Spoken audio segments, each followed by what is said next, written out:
Ang Ginoo naa kaninyo.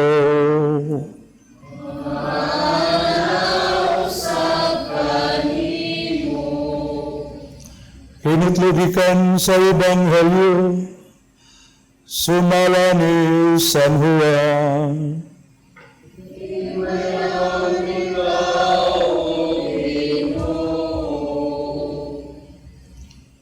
Si Jesus mingon, ang akong mga karnero mamati sa akong tingog. Nakaila ako kanila, ug sila nagsunod kanako. Naghatag ako kanila sa kinabuhing dayon.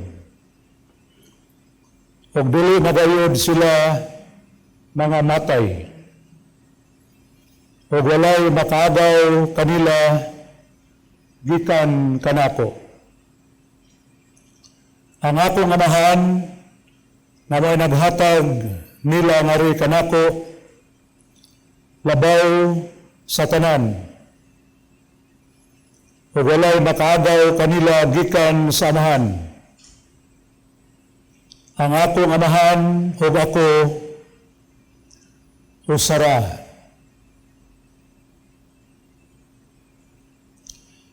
Ang Ebanghelyo sa Ginoo.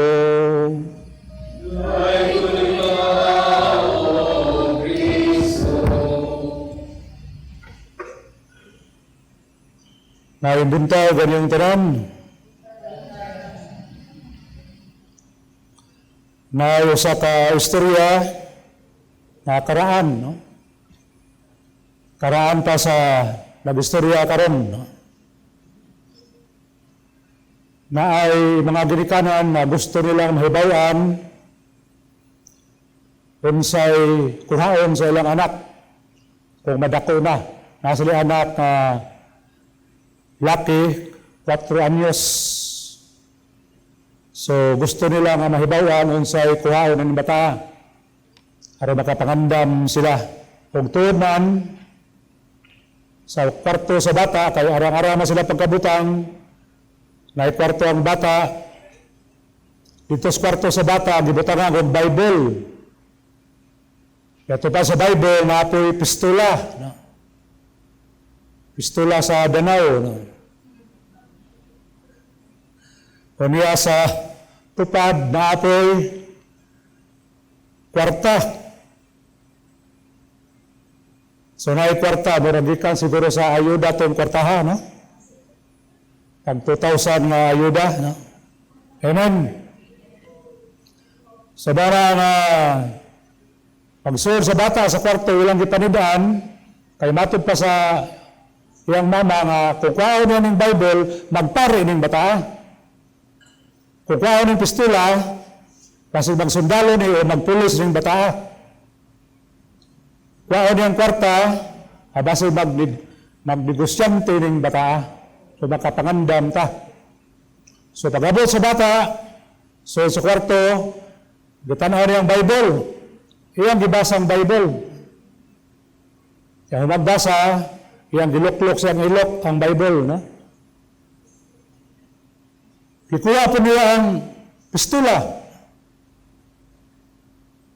Kuha ng pistola, giluklok na siyang kilid. Naglibog ng gidikanan, kuha ng pistola. So, sige, kuha na pong kwarta. Iso sa bulsa. Samot, naglibog ang gidikanan.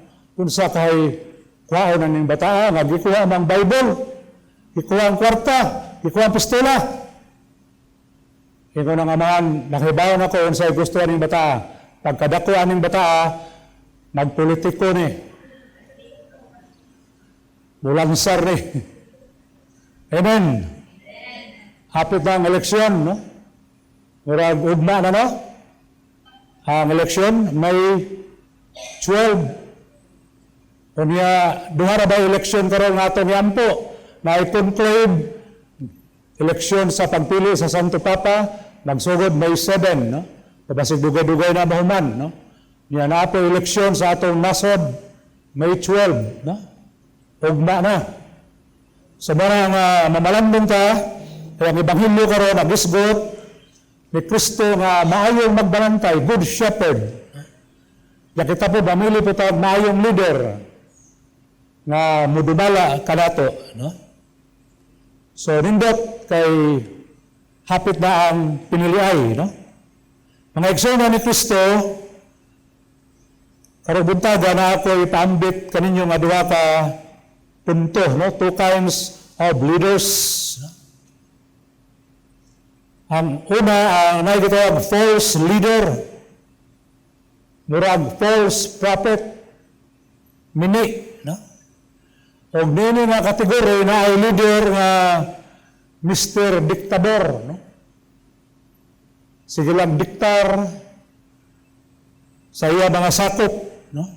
Dili mo konsulta, sige lang diktar, dili democratic, kaugalingon na ang gitanaw, no? Mr. Diktador, no? Dili maayo.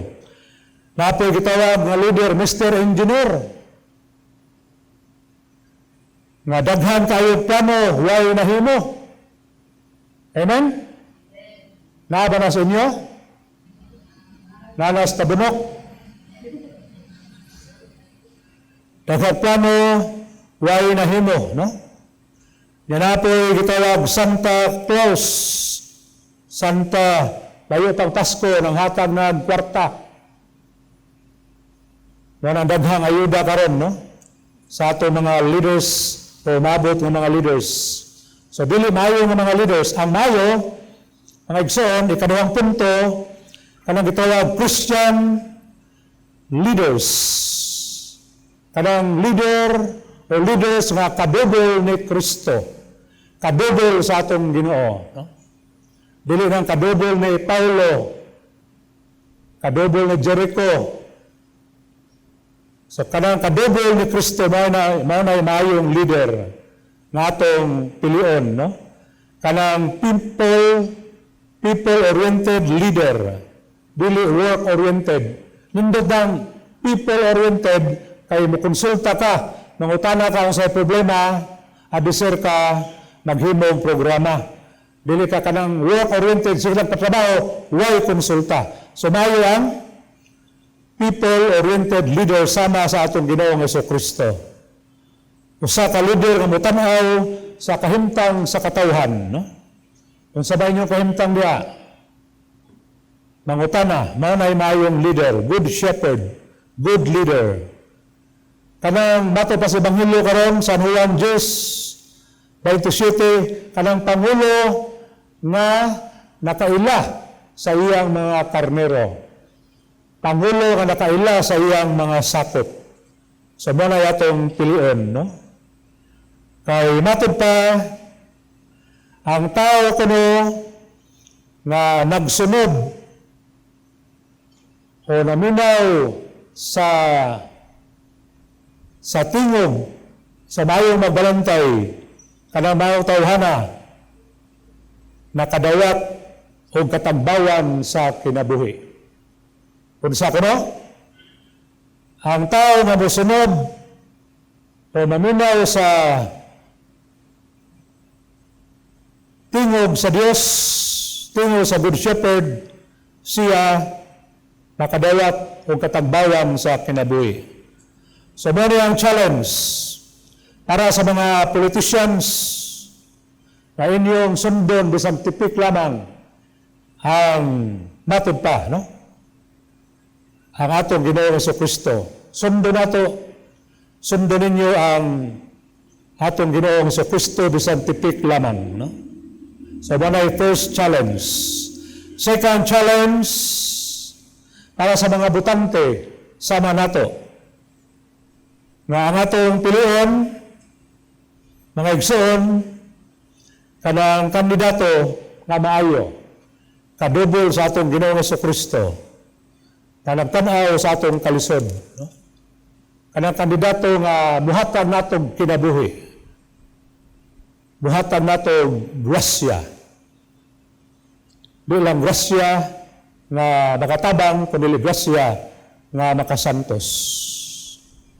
May usa ka author na ingon sa pagtapos ng mao pagpambit, ingon siya, Kung sa Binisaya pa, ang pag-alagad nga atong gihatag sa uban, mao ang bayad sa atong pagpuyo nining kalibutan. Akong usbon ang pag-alagad nga atong gihatag sa uban, no? Mao ang bayad sa atong pagpuyo nining kalibutan. Amen. Hinaot ta sa ngalan sa Ama ug sa Anak ug sa Espiritu Santo. Amen.